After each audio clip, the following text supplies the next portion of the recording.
Semua kita ini akan mengalami didatangi oleh malaikat sebelum mati untuk memberikan kabar gembira atau kabar duka cita, siapapun dia. Salah seorang di antara kita, kalau memang dia beriman, bertakwa, orang yang istiqomah di atas tauhid, akidah dan ibadah yang benar, maka dia akan mendapatkan kabar gembira. Innal ladzina qalu rabbunallah tsumma istaqamu tatanazzalu alaihimul malaikah alla takhafu wa la tahzanu wa abshiru bil jannati allati kuntum tu'adun. Allah firmankan di surah Fussilat surah ke-41 ayat ke-30 bahwa sesungguhnya orang-orang yang mengatakan Rabb kami adalah Allah, Rabb kami adalah Allah, Tuhan kami adalah Allah, kemudian dia istiqomah di atas akidah dan ibadah yang benar, maka turunlah malaikat di akhir-akhir kehidupannya menjelang kematian, sebelum nyawanya dicabut oleh malaikatul maut. Malaikat akan menyampaikan kepadanya, Allah takhafu wa la tahzanu, jangan kamu takut, jangan kamu bersedih, kata malaikat. Ini mau meninggal ini, sebelum dicabut disampaikan dulu. Dia bisa melihat malaikat yang sudah menjelma dengan bentuk yang lain. Sedangkan orang-orang yang ada sekitarnya, mungkin ibunya, orang tuanya, temannya, di sekitarnya, di sampingnya, tidak bisa melihat. Orang yang akan mati bisa melihat malaikat, karena Allah mengatakan seperti itu di surah Al-Furqan, ayat ke-22. Jadi orang yang mendapatkan husnul khatimah, malaikat mengatakan, jangan kamu takut dengan kehidupan setelah ini, jangan kamu bersedih dengan apa yang kamu tinggalkan dari istri, dari anak, dari harta semua, jangan bersedih, jangan takut dengan kehidupan setelah ini, bergembiralah engkau dengan surga yang telah Allah janjikan untukmu. Kira-kira bahagia enggak? Bagaimana matinya enggak tersenyum? Bagaimana matinya enggak bahagia? Karena sebelum mati malaikat sudah menyampaikan bahwa bergembiralah engkau dengan surga yang Allah janjikan untukmu.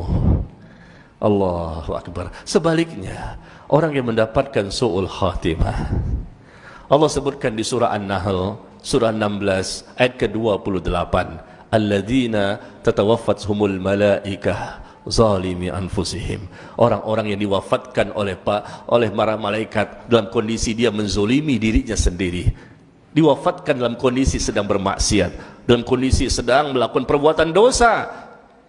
Maka datanglah malaikat pada waktu itu sebelum dicabut nyawanya. Kita nggak tahu prosesnya seperti apa, tapi ini Allah yang berfirman, kita imani, kita yakini hak demi Allah, pasti ini terjadi karena Allah berfirman tidak pernah berdusta.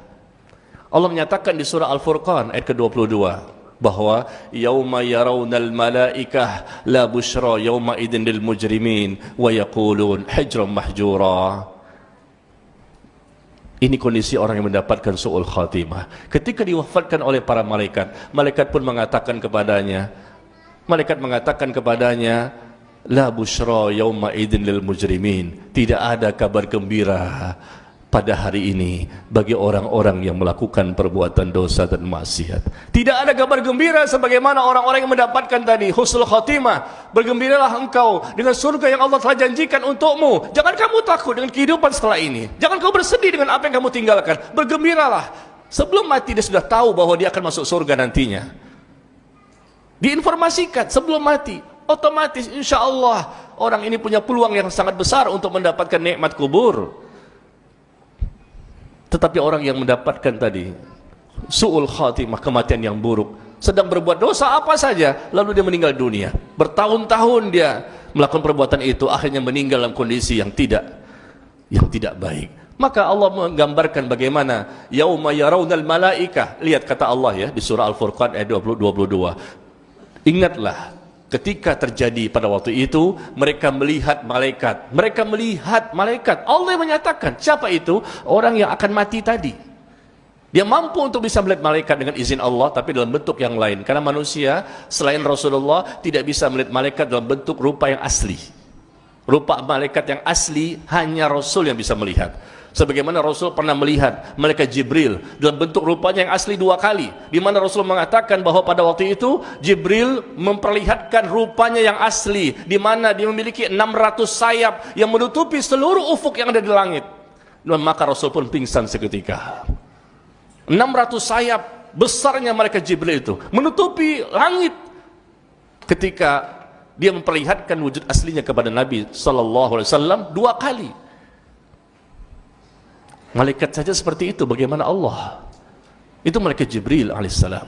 Nah, jadi pada waktu itu kata Allah, yauma yarawnal malaikah, pada hari itu ingatlah ketika kamu melihat malaikat, maka malaikat mengatakan kepada pelaku dosa dan maksiat ini yang nantinya insyaallah mendapatkan siksa kubur, la busyra yauma idzin lil mujrimin. Tidak ada kabar gembira, tidak ada kabar gembira pada hari ini bagi orang-orang yang melakukan perbuatan dosa dan maksiat.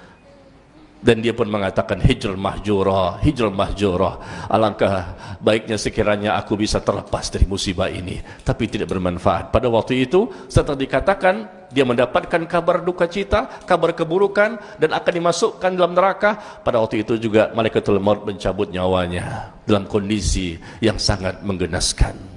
Nauzubillah min dzalik. Bagaimana nasib kita ikhwan? Bagaimana nasib kita nanti di akhirat? Kita lihat bagaimana persiapan orang yang bisa mendapatkan husnul khotimah, karena memang dia sudah persiapkan sejak dini. Dia bertobat, dia beristighfar, dia memperbaiki dirinya, dia berusaha untuk belajar dan belajar. Dia punya tekad, target seorang mukmin bahwa hari ini harus lebih baik dibandingkan hari kemarin, dan hari esok harus lebih baik dibandingkan hari ini. Ini tekad, target seorang mukmin dimanapun mereka berada, siapapun mereka. Mereka inginkan selalu baik, selalu berubah, selalu menjadi baik. Apanya? Iman, ilmu, dan amal mereka. Hati mereka bersih, enggak mau hasad-hasad sama orang, enggak mau dengki sama orang. Ya, yang mereka cari itu Allah, Allah, Allah. Bukan manusia yang dipandang, bukan manusia yang dicari. Pandangan mata dan hatinya hanya untuk Allah. Tapi kalau orang yang memandang manusia, hanya takut dengan penilaian manusia, maka hatinya menjadi penyakit.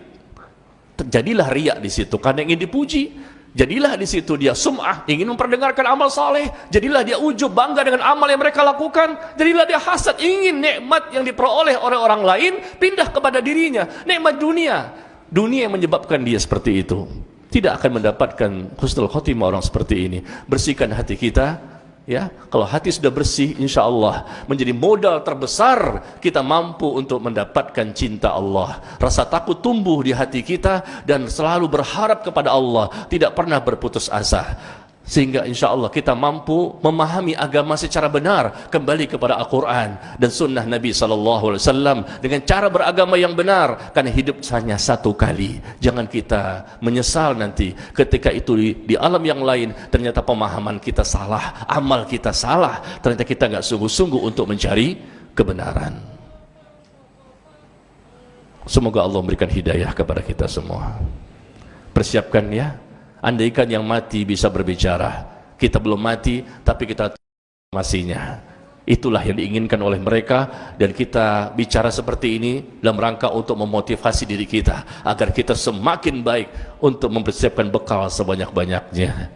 Semoga kita harapan mendapatkan kabar gembira dari para malaikat tadi. Sebelum meninggal dunia, maka malaikat pun mengatakan kepada kita ya, harapan yang sangat besar, yaitu malaikat mengatakan, jangan kamu takut, jangan kamu bersedih, bergembiralah dengan surga yang Allah telah janjikan untukmu. Semoga Allah mengijabah doa kita. Wallahu a'lam bissawab. Subhanakallahumma wa bihamdika, asyhadu an la ilaha illa anta, astaghfiruka wa atubu ilaik. Wassalamualaikum warahmatullahi wabarakatuh.